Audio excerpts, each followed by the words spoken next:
அனைவருக்கும் வணக்கம். நான் உங்கள் புவனேஸ்வரன்.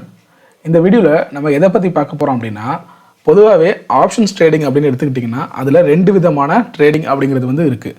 ஒன்று வந்து பார்த்திங்கன்னா டைரக்ஷனல் ட்ரேடிங் அப்படின்னு சொல்லுவாங்க, இன்னொன்று வந்து நான் டைரக்ஷனல் ட்ரேடிங். ஓகேவா? ஸோ டைரக்ஷனல் ட்ரேடிங் ஆகட்டும், அதுலேயும் பையர் அண்ட் செல்லர் இருப்பாங்க. நான் டைரக்ஷனல் ட்ரேடிங்லேயும் பையர் அண்ட் செல்லர் இருப்பாங்க.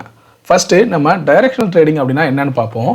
இந்த டைரக்ஷனல் ட்ரேடிங் அப்படிங்கிறது வந்து ஓவராலாக மார்க்கெட்டோட கண்டிஷன் என்ன அப்படின்னு தெரிஞ்சுக்கிட்டு, இப்போ மார்க்கெட் வந்து அப் ட்ரெண்டில் இருக்குது அப்படின்னா அதுக்கு தகுந்த மாதிரி ஒரு ட்ரேட் எடுக்கிறது. சப்போஸ் நீங்கள் ஆப்ஷன் பையராக இருந்தீங்க அப்படின்னா கால் ஆப்ஷனை பை பண்ணுவாங்க. அதே போல் நீங்கள் பையராக இருக்கிறப்போ கால் ஆப்ஷனை பை பண்ணுறதும், அதே போல் ஃபியூச்சரை பை பண்ணுறதும் நடக்கும். சரியா? இல்லை நீங்கள் வந்து செல்லராக இருக்கீங்க அப்படிங்கிற பட்சத்தில் புட் ஆப்ஷனை செல் பண்ணுவாங்க. இதுவே மார்க்கெட் வந்து டவுன் ட்ரெண்ட் அப்படின்னு நீங்கள் கண்டுபிடிக்கிறீங்க அப்படின்னா அதுக்கு தகுந்த மாதிரி ட்ரேட் எடுப்பாங்க. அதாவது பையர் என்ன பண்ணுவாங்க அப்படின்னா புட் ஆப்ஷனை பை பண்ணுவாங்க, செல்லர் வந்து கால் ஆப்ஷனை செல் பண்ணுவாங்க. சரியா? ஸோ இந்த மார்க்கெட்டோட ட்ரெண்டை வந்து எப்படி அவங்க கண்டுபிடிப்பாங்க அப்படின்னா ப்ரைஸ் ஆக்ஷனை பேஸ் பண்ணி மார்க்கெட்டோட ட்ரெண்டை கண்டுபிடிப்பாங்க. அப்படி இல்லைனா ஒரு சில இண்டிகேட்டர்ஸ் இருக்கும்.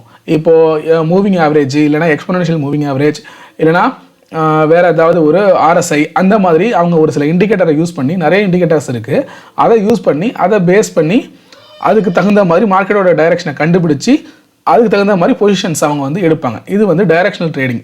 ஓகேவா? பையரும் எடுப்பாங்க, செல்லரும் எடுப்பாங்க. ஸோ இதை வந்து நம்ம டைரக்ஷனல் ட்ரேடிங் அப்படின்னு சொல்கிறோம். இன்னொரு சைடில் பார்த்தீங்கன்னா நான் டைரக்ஷனல் ட்ரேடிங்னு ஒன்று இருக்குது.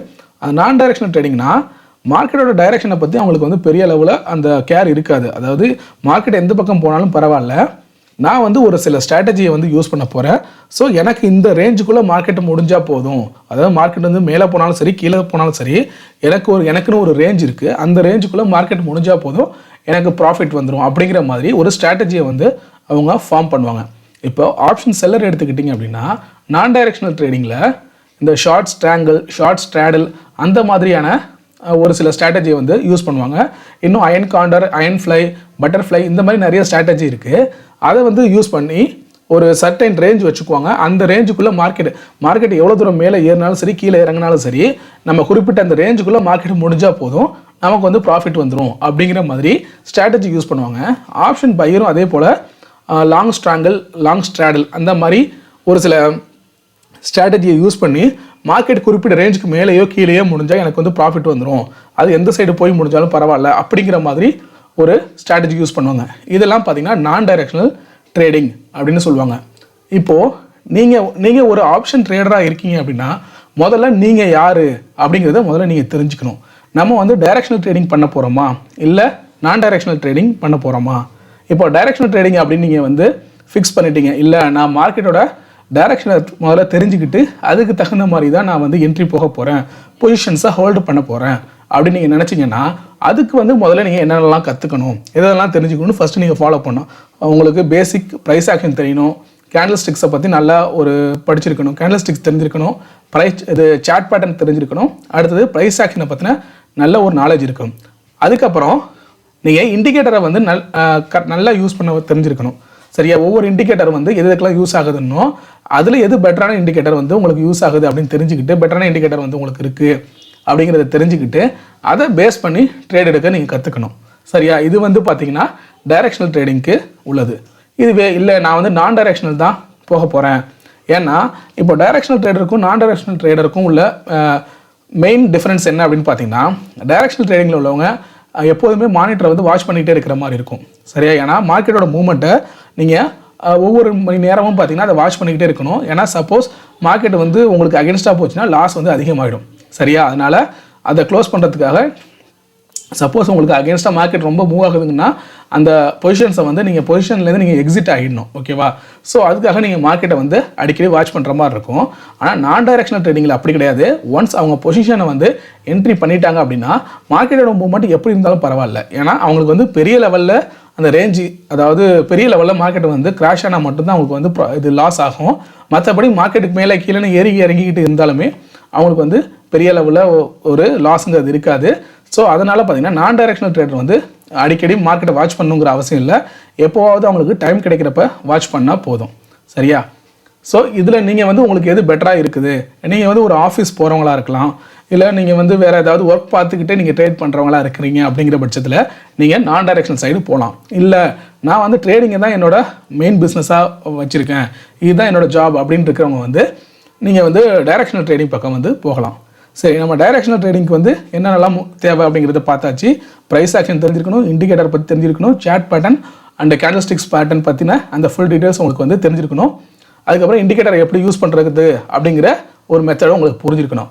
இப்போது நான் டைரக்ஷனல் ட்ரேடிங் பக்கம் வந்தீங்க அப்படின்னா ஸ்ட்ராட்டஜிஸ்லாம் என்னென்னலாம் இருக்குது, எந்தெந்த ஸ்ட்ராட்டஜி எந்தெந்த மார்க்கெட்டுக்கு வந்து நமக்கு வந்து பெட்டரான ரிசல்ட் தருது அப்படிங்கிறத ஒரு அனலைஸ் பண்ணி அதுக்கு தகுந்த மாதிரி உங்களுக்கு சூட் ஆகிற மாதிரியான ஒரு ஸ்ட்ராட்டஜியை வந்து நீங்கள் வந்து தேடி கண்டுபிடிக்கணும். சரியா? ஸோ ஒவ்வொரு ஸ்ட்ராட்டஜியும் பார்த்தீங்கன்னா ஒவ்வொரு விதமான மார்க்கெட்டுக்கு வந்து கரெக்டாக இருக்கும். அதாவது இப்போது சைட்வேஸ் மார்க்கெட்டுக்கு பார்த்தீங்கன்னா ஷார்ட் ஸ்ட்ராங்கிள், ஷார்ட் ஸ்ட்ராடல், இந்த 2 வித அதுக்கப்புறம் பார்த்தீங்கன்னா iron condor, iron fly, butterfly, இந்த மாதிரியான ஸ்ட்ராட்டஜிஸ்லாம் பார்த்தீங்கன்னா உங்களுக்கு சைட்வேஸ் மார்க்கெட்டுக்கு வந்து நல்ல ஒரு ப்ராஃபிட் கொடுக்கும். இப்போ மார்க்கெட் வந்து ஒரு டைரெக்ஷனில் போகுது அப்படிங்கிறப்போ அதை வந்து எப்படி அட்ஜஸ்ட்மெண்ட் பண்ணுறது, சப்போஸ் உங்களுக்கு லாஸ் ஆகிடுச்சு, இந்த லாஸ் ஆகுது, நீங்கள் ஒரு ஸ்ட்ராட்டஜியை யூஸ் பண்ணுறீங்க, உங்கள் ரேஞ்ச் பவுண்டை தாண்டி உங்கள் பிரேக் இவெண்ட்டை தாண்டி வந்து மார்க்கெட் போகுது அப்படிங்கிறப்போ அதை வந்து எப்படி அட்ஜஸ்ட்மெண்ட் பண்ணணும் அப்படிங்கிறதையும் நீங்கள் வந்து இந்த நான் டைரக்ஷனல் ட்ரேடிங்கில் வந்து கற்றுக்கணும். அதாவது நீங்கள் ஸ்ட்ராட்டஜி நீங்கள் பில்ட் பண்ணுறப்போ சப்போஸ் உங்களுக்கு அகேன்ஸ்டாக மார்க்கெட் போகுது அப்படிங்கிறப்போ அதை எப்படிலாம் அட்ஜஸ்ட்மெண்ட் பண்ணலாம், ஆப்ஷன் செல்லிங்காக இருந்தாலும் சரி, ஆப்ஷன் பையிங்காக இருந்தாலும் சரி. ஆப்ஷன் பையிங்கில் மேக்ஸிமம் உங்களால் வந்து அட்ஜஸ்ட்மெண்ட் பண்ண முடியாது. ஏன்னா நீங்கள் வந்து க்ளோஸ் பண்ணிட்டு உங்களுக்கு லாஸ் அதிகமாகுதுன்னு நினைக்கிறப்போ நீங்கள் க்ளோஸ் பண்ணிட்டு தான் வர மாதிரி இருக்கும், அதில் அட்ஜஸ்ட்மெண்ட் இருக்காது. ஆனால் ஆப்ஷன் செல்லிங்கில் வந்து அட்ஜஸ்ட்மெண்ட் நிறையா இருக்குது. ஸோ அதில் எப்படிலாம் அட்ஜஸ்ட்மெண்ட் பண்ணலாம் அப்படிங்கிறத வந்து நீங்கள் நான் டைரக்ஷனல் ட்ரேடிங்கை வந்து எடுக்க போகிறப்ப அதை வந்து நீங்கள் கற்றுக்கணும். ஓகேவா? ஸோ இந்த ஓவராலாக இந்த கான்செப்ட் பற்றி நீங்கள் மெயினாக பார்க்கணும் அப்படின்னா 2 விதமான ட்ரேடிங்கில் நீங்கள் எந்த மாதிரியான ட்ரேடிங் எடுக்க போகிறீங்க. டைரக்ஷன் பக்கம் போக போகிறீங்களா, இல்லை நான் டைரக்ஷனல் பக்கம் போக போகிறீங்களா? நீங்கள் பையராக இருங்க, செல்லராக இருங்க, அது ஒன்றும் ப்ராப்ளம் இல்லை. ரெண்டுத்துலேயுமே பார்த்தீங்கன்னா நீங்கள் பையராக இருந்தாலும் சரி, செல்லராக இருந்தாலும் சரி, நீங்கள் 2 ட்ரேடிங் டைப்பில் ஏதாச்சும் ஒரு பக்கம் தான் போக முடியும். எல்லாத்தையும் கலந்து நான் வந்து ஒரு சில வாரங்கள், ஒரு சில மாதம் மட்டும் பார்த்தீங்கன்னா டைரக்ஷனல் ட்ரேடிங் பண்ணுறேன், அதுக்கப்புறம் நான் டைரக்ஷனல் பக்கம் போகிறேன் அப்படின்னீங்கன்னா அது உங்களுக்கு செட் ஆகாது.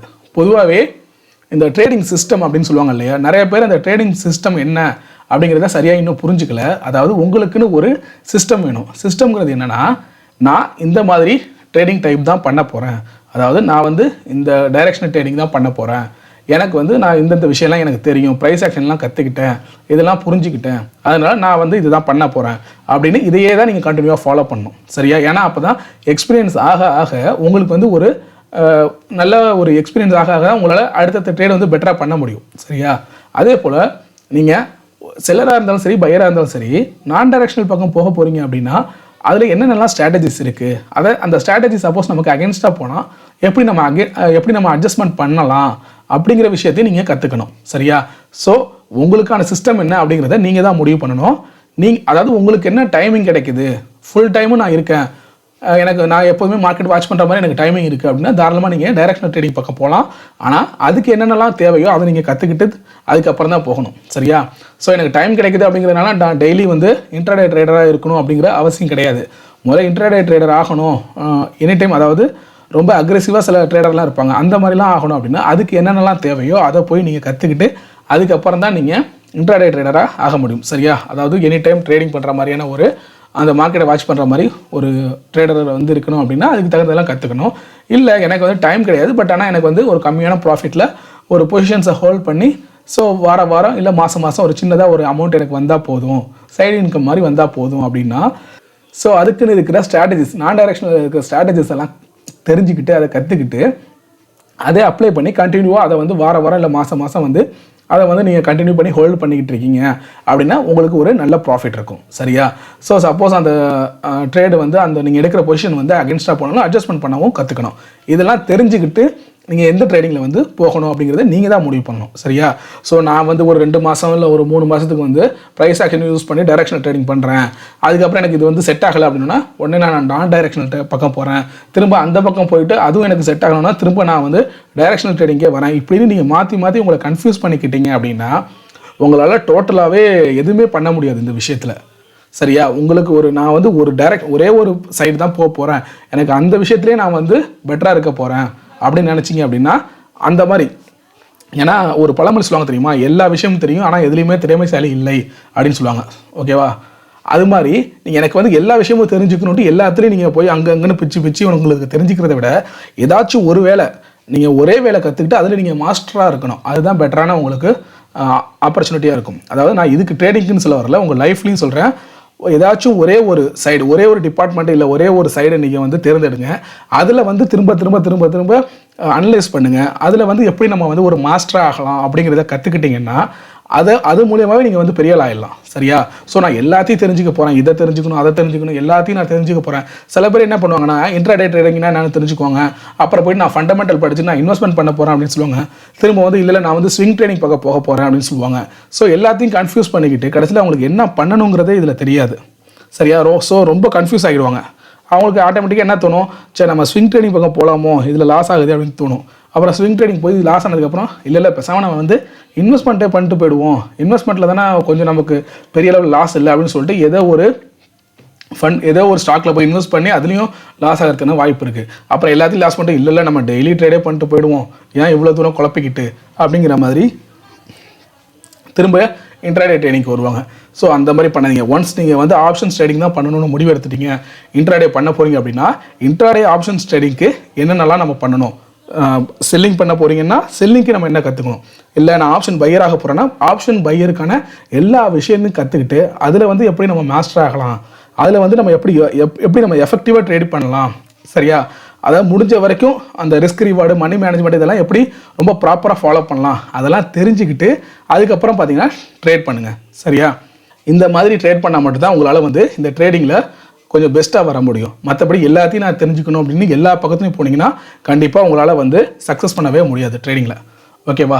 ஸோ இந்த வீடியோ ரெடி பண்ணதுக்கான முக்கியமான காரணமே யாருக்கு எந்த சைடு போகிறதுன்னு தெரியல. நிறைய ஆப்ஷன் என்கிட்ட வந்து மெயில் பண்ணி அதுக்கப்புறம் என்ன காண்டாக்ட் பண்ணுறாங்க. மேக்ஸிமம் என்ன கேட்குறாங்க அப்படின்னா, சார் நான் கொஞ்சம் நாளாக ஆப்ஷன் பையிங் பண்ணேன், எனக்கு லாஸ் ஆகிடுச்சு, இதுக்கப்புறம் நான் ஆப்ஷன் செல்லிங் பண்ணலான்னு இருக்கேன் அப்படிங்கிறாங்க. ஒரு சில பேர் வந்து எனக்கு ஆப்ஷன்ஸில் நிறைய லாஸ் ஆகிடுச்சு சார், ஸ்விங் ட்ரேடிங் பண்ணலான்னு இருக்கேன், அதை பற்றின வீடியோ போடுங்களேன், அதை பற்றின ஏதாச்சும் ஒரு ஐடியா இருந்தால் சொல்லுங்கள் அப்படிங்கிறாங்க.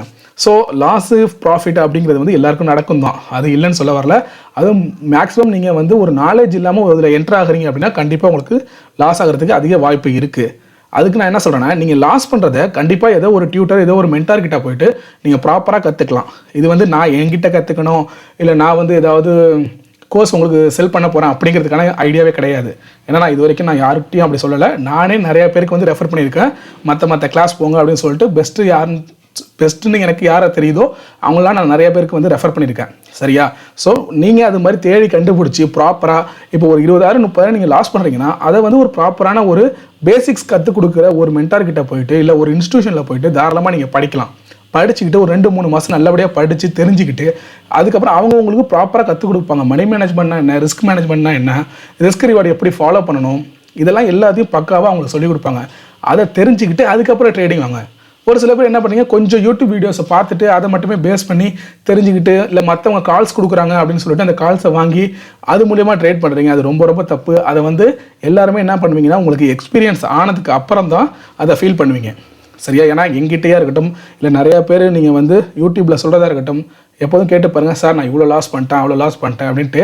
லாஸ் பண்ணதுக்கு அப்புறம் தான், ஒரு எக்ஸ்பீரியன்ஸ் ஆனதுக்கு அப்புறம் தான் அவங்க வந்து திருத்திக்கணும்னு நினைப்பாங்களே தவிர யாரும் ஆரம்பத்தில் அந்த விஷயத்த சொல்கிறத கேட்க மாட்டாங்க. சரியா? ஸோ அதனால் புதுசாக ட்ரேட் பண்ணுறவங்களா இருக்கட்டும், இல்லை இப்போ நீங்கள் பிகினராக இருக்கீங்க அப்படின்னா நீங்கள் முதல்ல இதை வந்து இப்போதைக்கு ட்ரேட் பண்ணுறதை கொஞ்சம் ஸ்டாப் பண்ணிவிட்டு முதல்ல நல்லா கற்றுக்கோங்க. எந்த டைரெக்ஷனில், அதாவது எந்த மாதிரியான ட்ரேடிங் போக போகிறோம், உங்களோட ட்ரேடிங் சிஸ்டம் என்ன, எந்த மாதிரியான சிஸ்டத்தை நீங்கள் ஃபாலோ பண்ண போகிறீங்க அப்படிங்கிற விஷயம் எல்லாத்தையும் நீங்கள் தெரிஞ்சுக்கோங்க. முதல்ல தெரிஞ்சுக்கிட்டு அதுக்கு என்னென்ன தேவை, அதில் நம்ம என்னென்னலாம் கற்றுக்கணும் அப்படின்னு சொல்லிட்டு அந்த பாத்தை நீங்கள் க்ரியேட் பண்ணி அந்த சைடில் நீங்கள் போக பாருங்கள். ஸோ நான் ஸ்விங் ட்ரேடிங் பற்றி தெரிஞ்சுக்கணும், ஃபண்டமெண்டல் தெரிஞ்சுக்கணும், எல்லா பக்கமும் போயிட்டு எல்லா நாலேஜும் தெரிஞ்சுக்கணும்னு நினச்சிங்கன்னா எதுலையுமே உங்களால் அச்சீவ் பண்ண முடியாது. இல்லை சார் நான் வந்து பெஸ்ட்டு இன்வெஸ்டிங் தான் சார் பண்ண போகிறேன், ஷேரில் நான் ஒவ்வொரு ஷேரில் எப்படி இன்வெஸ்ட் பண்ணணும்னு நான் கற்றுக்கணும் சார், அதை மட்டும் சொல்லுங்கள் அப்படின்னா ஃபண்டமெண்டல்ஸை க்ளீனாக தெரிஞ்சுக்கோங்க. ஃபண்டமெண்டல்ஸ் எப்படிலாம், ஒரு கம்பெனியில் எப்படிலாம் நம்ம வந்து ஷேரை இன்வெஸ்ட் பண்ணலாம், எந்த கம்பெனி பெட்டரான கம்பெனி, எது வந்து லாங் டேர்முக்கு பெட்டராக இருக்கும் அப்படிங்கிறதெல்லாம் ஃபண்டமெண்டல்ஸ், இந்த டெக்னிக்கல்ஸ் ஃபண்டமெண்டல்ஸ் 2 சைடு இருக்கு இல்லையா, அதில் ஃபண்டமெண்டல்ஸை நல்லா தெரிஞ்சுக்கிட்டிங்கன்னா ஒரு கம்பெனியில் எப்படிலாம் இன்வெஸ்ட் பண்ணலாம் அப்படிங்கிறது உங்களுக்கு தெரிய வந்துடும். ஸோ அதுவும் நிறையா பேர் உங்களுக்கு வந்து சொல்லிக் கொடுக்குறாங்க. அந்த மாதிரி இன்வெஸ்ட் பண்ணுறது வந்து அந்த ஒரு கம்பெனியோட ஃபண்டமெண்டல்ஸ் என்ன, எப்படி நம்ம அனலைஸ் பண்ணுறது அப்படிங்கிறத வந்து கற்றுக்கோங்க. சரியா? ஸோ நான் எல்லாத்தையும் கற்றுக்கணும் எல்லாத்தையும் தெரிஞ்சுக்கணும்னு போயிட்டு எல்லாத்துலேயும் போய் ரொம்ப கன்ஃபியூஸ் பண்ணிக்க வேண்டாம். ட்ரேடிங் ஆக போகிறீங்க, அப்படி ட்ரேடர் ஆக போகிறீங்க, அது ஸ்விங் ட்ரேடிங்காக இருக்கட்டும் இல்லை இன்ட்ராடே ட்ரேடர் ஆகட்டும், அப்படின்னா நீங்கள் டெக்னிக்கல்ஸ் படிங்க, டெக்னிக்கல் அனாலிசிஸ் என்னென்னு படிங்க. இன்வெஸ்ட் பண்ண போகிறீங்க அப்படிங்கிறப்போ லாங் டேர்முக்கு இன்வெஸ்ட் பண்ணுற மாதிரி ஒரு ஐடியா இருக்குது, இல்லைனா ஷார்ட் டேர்ம் இன்வெஸ்ட்மெண்ட்டு ஒரு ஸ்விங் ட்ரேட் மாதிரி பண்ண போகிறேன், இல்லை ஒரு வருஷம் 2 வருஷத்துலேயே நான் பெட்டராக ஒரு ப்ராஃபிட் வந்து எடுத்து மாற்றி ட்ரேட் பண்ண போகிறேன், அதாவது இன்வெஸ்ட் பண்ண போகிறேன் அப்படின்னா நீங்கள் ஃபண்டமெண்டல்ஸ் தாராளமாக படிக்கலாம். ஃபண்டமெண்டல்ஸ் கொஞ்சம் படிச்சுக்கிட்டு டெக்னிக்கல்ஸும் கொஞ்சம் தெரிஞ்சுக்கிட்டீங்க அப்படின்னா உங்களுக்கு வந்து அது பெட்டராக இருக்கும். சரியா? ஸோ இந்த வீடியோவோட மெயின் தீம் உங்களுக்கு எந்த சைடு நீங்கள் போகணும் அப்படிங்கிறதுக்கான ஒரு வழிகாட்டுதல் தான். சரியா? அதனால் ப்ராப்பராக நீங்கள் எந்த சைடு நம்ம போகணும் அப்படின்னு முதல்ல முடிவு பண்ணிக்கோங்க. அதுக்கப்புறம் அதுக்கு என்னென்னலாம் படிக்கணும், என்னென்னலாம் தெரிஞ்சுக்கணும்னு நல்லா கரெக்டாக புரிஞ்சுக்கிட்டு அதுக்கப்புறம் அந்த பக்கம் போங்க. சரியா? ஓகே, இந்த வீடியோ உங்களுக்கு ஹெல்ப்ஃபுல்லாக இருந்திருக்குன்னு நினைக்கிறேன். இந்த வீடியோ உங்களுக்கு பிடிச்சிருந்துச்சுன்னா லைக் பண்ணுங்கள், உங்கள் ஃப்ரெண்ட்ஸுக்கும் ஷேர் பண்ணுங்கள். உங்களுக்கு ஏதாவது சந்தேகங்கள் இருந்தால் கமெண்ட் பண்ணுங்கள். மறக்காமல் சப்ஸ்கிரைப் பண்ணிவிடுங்க. தேங்க்யூ.